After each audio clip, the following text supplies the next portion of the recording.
Public service retirees honored at a recognition luncheon. Crisis averted following a chemical spill at the Grand Bahama Health Services. And a local church to celebrate a major milestone this weekend. The Bahamas Tonight Northern Edition starts now. This is the Bahamas Tonight, the Northern Edition. Good evening, all. I'm Megan Shepard. Thank you so much for tuning in. Topping news, the Ministry of Public Service and National Insurance hosting the 18th Annual Northern Region Public Service Recognition of Retirees Luncheon this afternoon at the Grand Lucayna Resort. The event held under the theme, The Public Service, Igniting a Positive Change for Future Generations. It culminates the annual Public Service Week. They are the people who contribute significantly to building this nation and keeping it running day in and day out. They are public officers.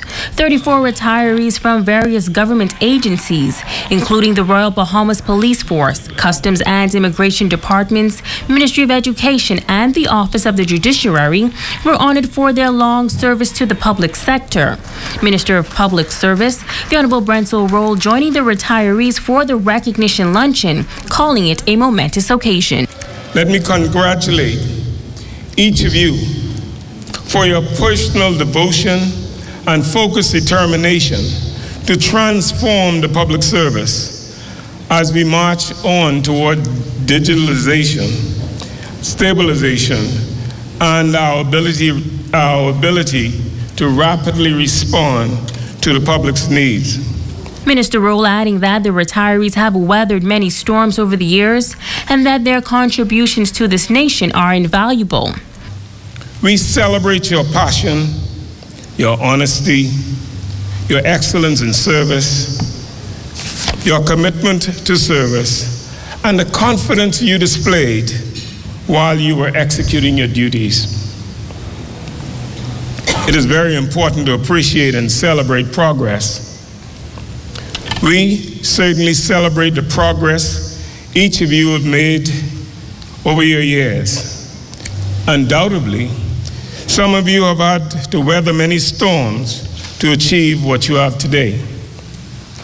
Perhaps you would share the same perspective with regards to Grand Bahama. Despite its many challenges over the years, some progress has been made. Minister of State for Grand Bahama, Senator the Honorable Kwesi Thompson, also congratulating the honorees. He says that despite the noise in the market, he believes that public servants in the country, particularly here on Grand Bahama, are some of the best employees in the world.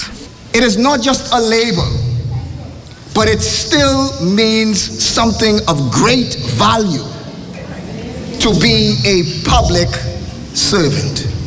It is actually one of the most highest posts that you can have outside of being a part of the clergy.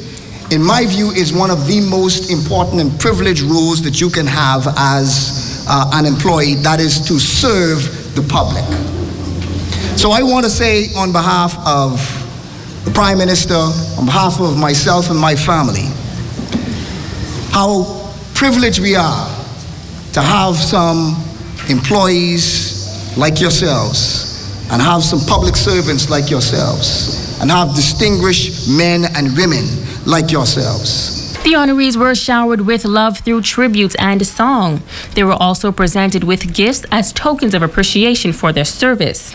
Cheryl May Gustavo was the longest serving retiree with 49 years at the post office.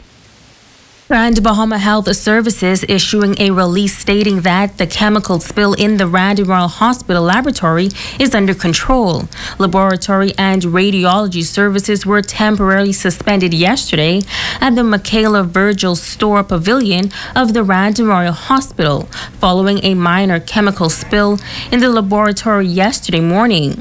No injuries were reported. However, cautionary measures were taken for employees affected to be seen by doctors on staff. Officials say at no time did the incident impact patients admitted on the hospital's wards, as teams worked quickly to contain the spill. Emergency cases were seen in the Accident, Emergency and Urgent Care Center. However, general practice cases were referred to the Freeport Community Clinic in the IAT building, East Atlantic Drive, until the all clear is given. Environmental chemistry experts, an independent hazmat company, a private chemist, and the Department of Environmental Health Services were called in to mitigate the effects and clean the affected area. The statement concludes that the Rand Memorial Hospital will continue to monitor the incident to ensure the sustained safety and health of its patients and staff. All services are anticipated to be fully restored as soon as possible. Legalizing abortion was one of the topics discussed at a forum held by the United Nations recently, which the Minister of Social Services, the Honorable Frankie Campbell, and a delegation attended. Tonight, the president of the Grand Bahama Christian Council is weighing in on the issue. He says that he believes the time is now for a national discussion. Italia Hall reports. President of the Grand Bahama Christian Council, Reverend Dr. Robert Lockhart, says he believes that it is time to have a national discussion on abortion. He says it is an issue that every nation has to deal with and believes that it is a very serious subject. He says leaders within the church are concerned, but it is important for them to listen to what government officials intend to do about it. I know for many of us that listen to American news, we also we often hear the terms pro-life and pro-choice, and a lot of times we hear them in reference to abortion. I would say that from my perspective, I don't like for us to throw people in or to be thrown into certain category or boxes. I believe I'm pro-choice and pro-life. I believe, of course, a woman should have the right to choose what happens to her body. But when we're talking about the life of another human being, then that's a different matter. All of us have free choice, but even those choices have limitations. He says one of the main challenges with abortion is that another life is involved. Of course, all the questions come up as to when does life begin? Is a baby a separate human being from its mother, even though it's inside his or her mother? But the president says it is his hope that the nation does not consider abortion to be legalized across the board. I believe that abortion is the taking of a human life. Therefore, I think any nation that sanctions it is sanctioning murder to a degree for the mere comfort of another human being. Of course, we know there are some other challenges, but when we're talking about abortion, we are talking about human life and who has the right to take a human life and at what point and under what conditions. He says he understands that sometimes a life or death medical decision may have to be made, but the religious leader adds that his issue is with persons who decide to take a human life just because it may cause some discomfort. When we're talking about just making the choice of taking a human life just because it's going to cause the discomfort of someone else, sometimes people use arguments that the child may be sick, the child may not, may have some type of mental challenges, the mother cannot financially take care of the child. I don't think these are viable circumstances under which you take the life of another human being. I think there are other options. Italia Hall, ZNS Network News. Tonight, we continue our profile of speakers who will make presentations at the second annual Grand Bahama Tech Summit, November 14th through the 16th at the Grand Lucayan Resort. Jeff Campbell is the Vice President of the Americas of Global Government Affairs for Cisco Systems Incorporated, the global leader for networking for the Internet. Since 2001, he has been responsible for developing and implementing Cisco's public policy agenda with respect to telecommunications, trade, energy, environment, security, and technology issues. The Bahamas Development Bank hosting a tourism workshop at the Grand Lucayan Resort recently. The focus of the three-day seminar to enlighten those in the tourism sector on the business of tourism and discussing innovative ways to recapture the tourism dollar. Tonight, a local businessman is focused on doing his part to help turn the island's tourism sector around. Pat Ramming, who is an architect by profession, says that he developed a passion for the tourism business as he wants to see the country's #1 industry thrive. He says that Grand Bahama was once a tourism mecca, and he explains why he believes the island has lost its appeal as a destination of choice. One of the things I have believed, and one of the things that we think we can show, is that as a tourist destination, we've lost touch with an understanding of what the business of tourism is. We understand what the marketing of tourism is. We do a very good job of marketing, but we don't do a particularly good job of converting that marketing into business.